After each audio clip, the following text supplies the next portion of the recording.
Well, tonight we're going to be in Psalm 23. Psalm 23 is probably one of the most popular psalms. Most people have read this.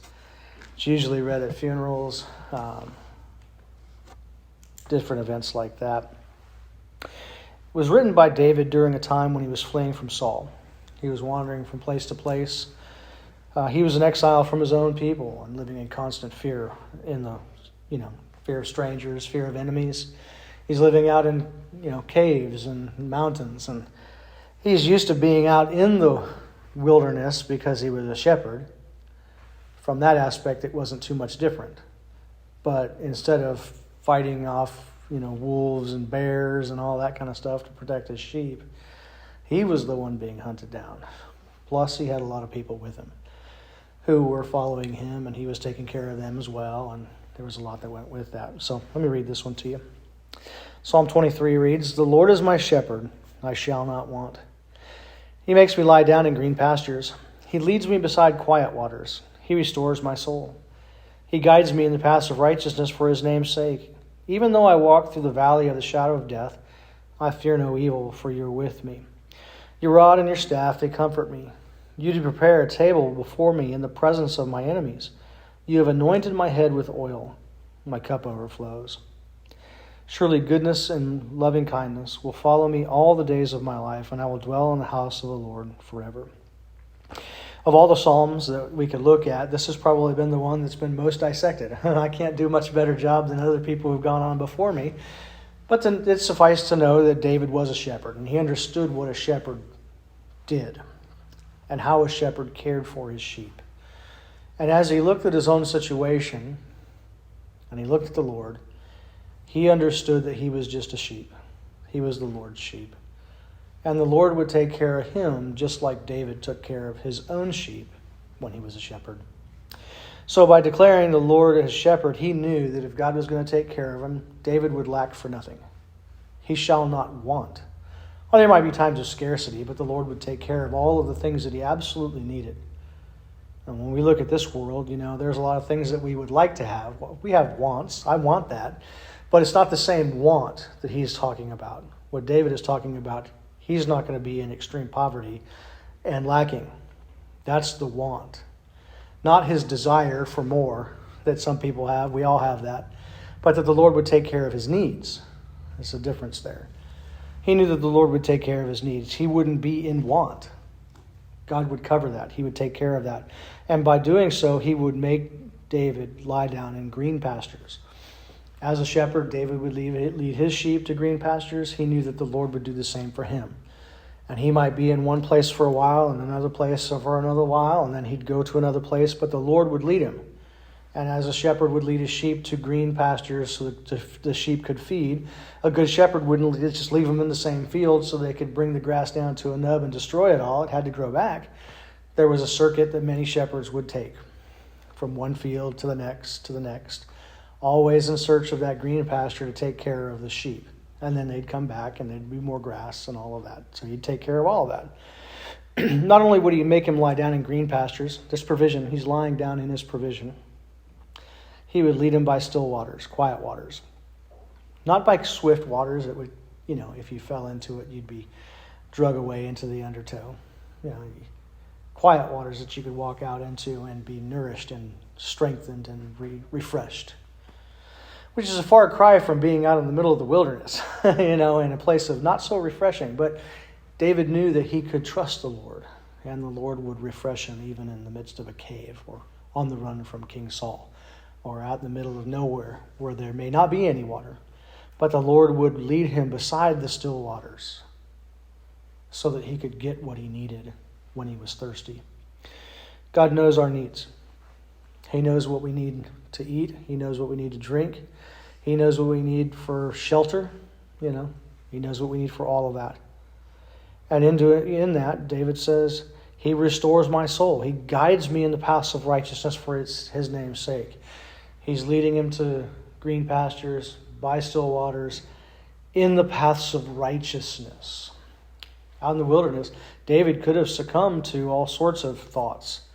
Fear, anxiety, would have caused all sorts of reactions in his heart Had he not been trusting in the Lord, maybe he would have turned to, instead of righteousness, he could have turned to just about anything. He could have turned to being a marauding band.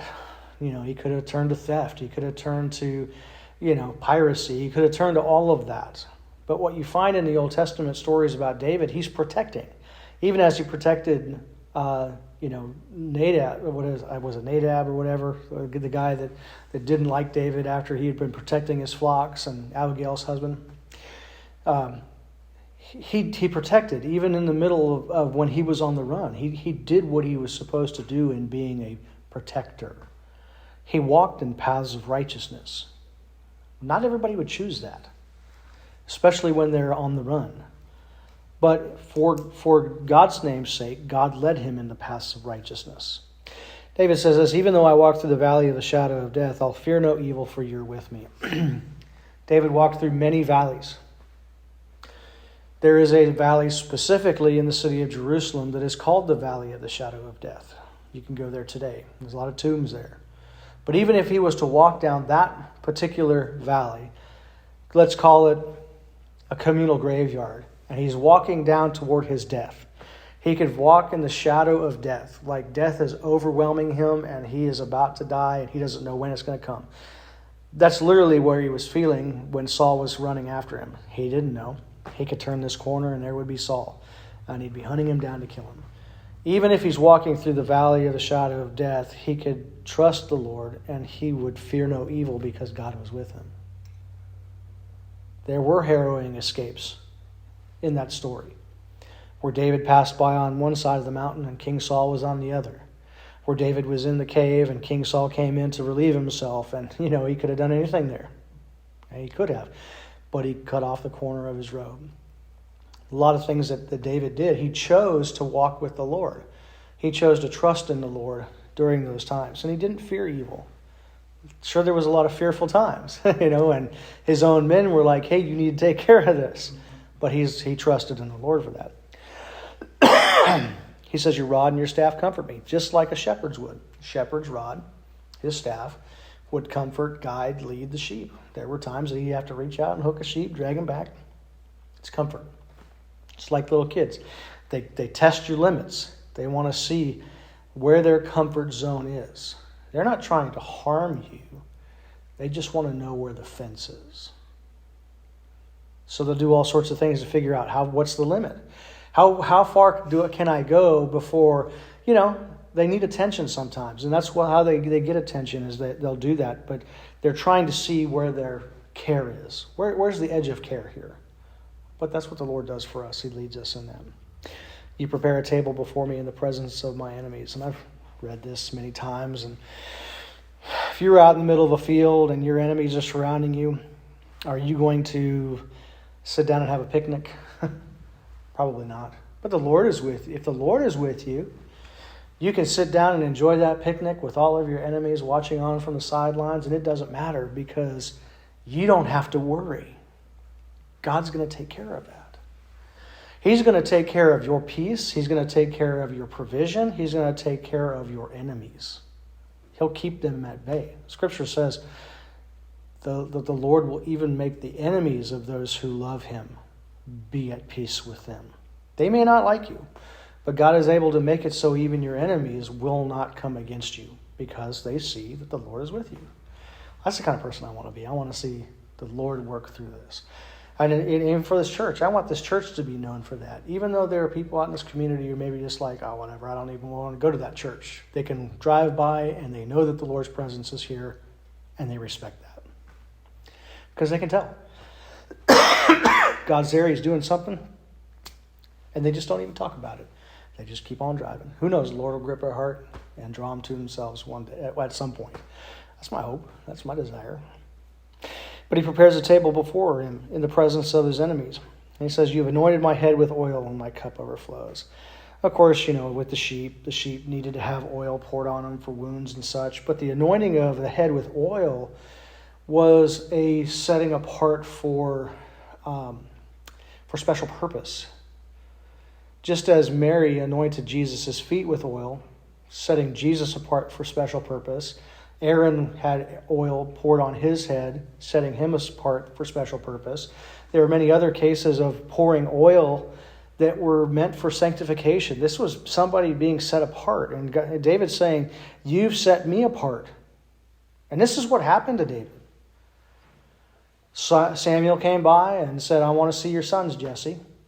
And he brought in the firstborn, and God's like, that's not the one. The secondborn, all the way down to the rest of them. And he's like, that's not the one. You got any other kids? But Samuel anointed him with oil. That was something that happened, and he was set apart from that point. That was the reason why Samuel came, was to anoint David with oil. Well, he's looking back at that and saying, you've anointed my head with oil.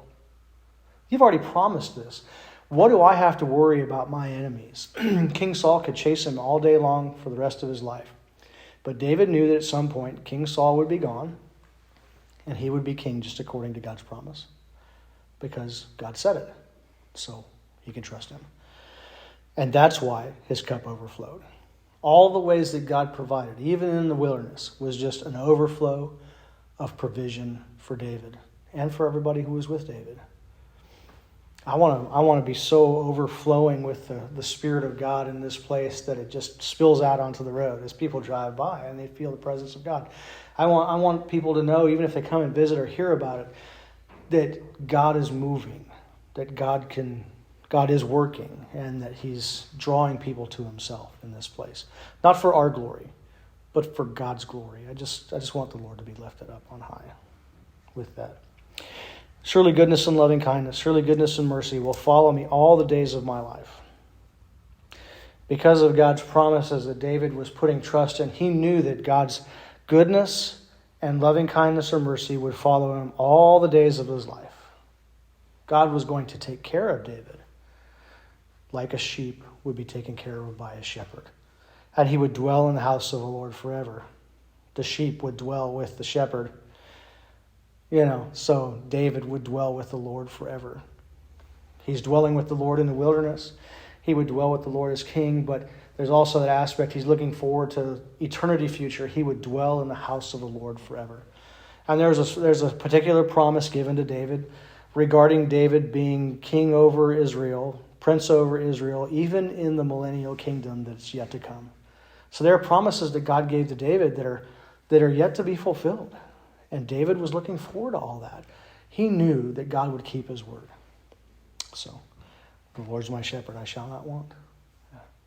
It's so much more than just, God's a shepherd and we're sheep. But that's where it starts at.